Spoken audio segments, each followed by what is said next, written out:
Para makamura tayo, libre lang. Nabili ko sa Shopee. Around, medyo mahirap siya sa simula, pero mapag-aaralan naman.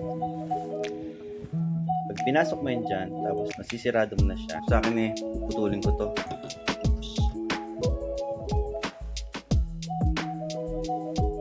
Hello guys! Welcome ulit sa ating vlog. No? Nagpahinga tayo sa fishing natin. Kasi may mga pinaplano tayong malalaking bagay. Samahan nyo ako, talakayin natin kung paano ko ito nagawa step by step. Lahat ng materyales, lahat ng sizes, ituturo ko sa inyo. Bakit natin ito ginagawa? So sa Nike spot nga, no, talagang sasabit at sasabit ka doon. Dahil grouper kasi na tinatarget namin doon. Pag sumabit ka na sumabit, isipin mo na lang ang isang jig mo is around 80 to 100 pesos. 30 grams nga pala itong natin, ang napili natin. Isipin mo na lang kada sabit mo is 100 pesos ang ano mo. So ito mga to, hindi ko pala ito ibebenta. Pamamimigay ko to sa mga sasakay sa aking bangka. Yan po, tama po yung narinig niya. No? Gumawa na tayo ng sariling bangka natin na pang boat casting. So hindi ko pa alam kung saan ko ilalagay, kung sa hulugan ko ilalagay or sa naik. Pero tignan natin. Or baka dito na lang ako sa sahod ulan mismo. No? Para makamura tayo, libre lang. Bilibre natin yung mga sasakay natin ng ganito. No? Sa bangka ko. Ang una mong kailangan ay syempre ang hulmahan. Tapos nabili ko sa Shopee. Around 1.9. Siguro mga 1.6 pag may discount. Pero ako mga 1.9 ko nabili. 30 grams hulmahan. Hindi ko alam kung aluminum ba ito. Mabigat, mabigat. Ang una nating na-encounter na problema ay anong size ng alambre na ilalagay natin dyan. So, ako na ang naghula para sa'yo. Eto, umorder ako. Umorder tayo ng 4 sizes. Ito is 1.2. 1.2. Ito is 1. Oops. Ito yung 1 m. 1 mm. Ito is 0.8 mm. Ito naman is 1.5 mm. So, ang swak na swak dyan ay itong 1 mm. 1 mm. Next na encounter kong problema, paano hulmahin? Paano natin huhulmahin dyan itong alambre na to? So, ayan. Putol tayo ng konti dito para gawin nating sample. Next, kailangan mong bumili nito. Ito, mura lang to. 100 plus lang naman eh. Tapos, yan. Laruin mo lang. Medyo mahirap siya sa simula, pero mapag-aaralan naman. Ganyan. Bilog-bilugin lang. Hanggang makuha mo na yung desired na sukat niya.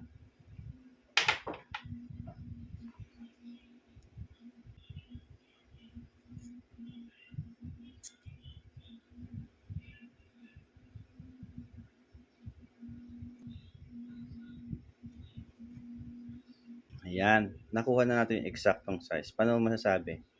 Pag pinasok mo yun dyan, tapos nasisirado mo na siya, yan, fit na siya, ibig sabihin, yun na yun, pasok na yun. Next, hanap kayo ng bagay na ma-eksakto mong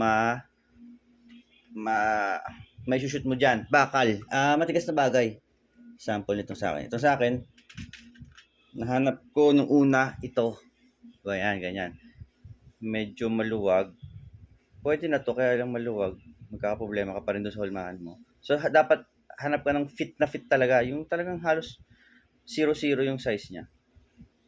Hanap tayo. Ang hanap ko ay ito. Yan. So, balatan natin to. Wala, manghuhula ka lang talaga eh. Ako, naghanap-hanap ako sa toolbox ko. Itong talagang eksakto talaga. Fit na fit yung size. Baka sa'yo, pa ako, mag-eksakto, ganun. Basta hula-hula lang. Tawag na natin dito is trial and error. Walang tama, walang mali.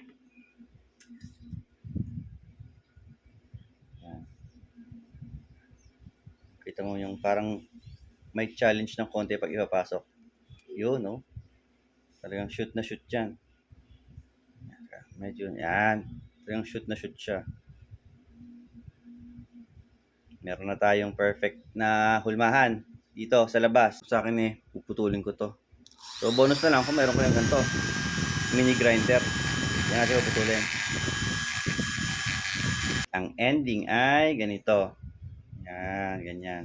So, gumawa ako ng dalawa nito para may papakita ko sa inyo mamaya. Kung gusto nyo kasing Dalawa, yan, 'di ba? Dito butas dito, tsaka butas diyan. Dalawang gawin niyo. Pero kung pakagaya ko naman na isa lang gawin niyo. Next step natin ay yung something na maghahawak nito. Pwede itong i-ano na lang sa kahoy. Pero sa akin kasi may ganito naman ako. Eh, dito na lang gagamitin ko. Itong gagawin natin. Pwede to sa kahit ibaon nyo na lang to sa kahoy. Basta important is nakaano siya. Hindi siya nagalaw. Para madali natin magawa yung trabaho. Yan. Yan. So, ito na yung top view ng ginawa natin kanina. Yan, alala nyo to, no? Ginawa lang natin itong sukatan. So, hindi natin to kailangan. Tapon na natin yan. Kuha ulit tayo ng... Yan. Putol ulit tayo dito. Madali na itong susunod na step. Kailangan na ulit ng mga tools. I-hulma mo dyan. Diba yan, ikot mo. Next na tools natin is long nose. Long nose dito. Yan, long nose dyan. Tapos ito, hindi ko alam kung tawag dito. Pambunot ng pako to eh.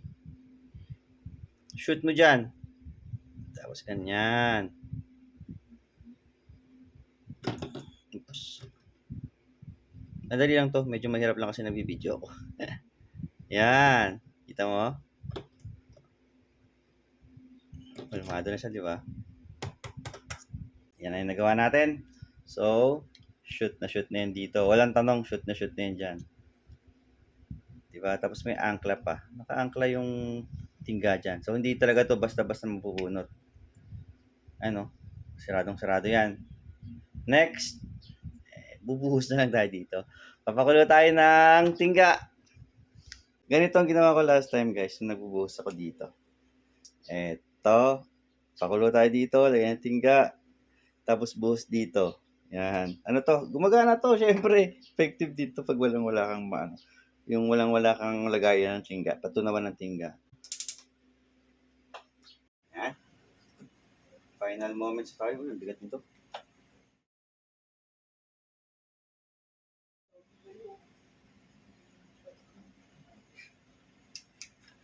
Natin.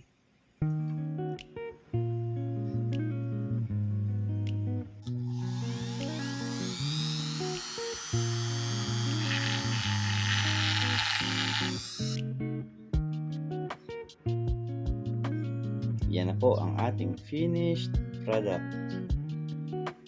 Pintura na lang. Pero diba, yan na.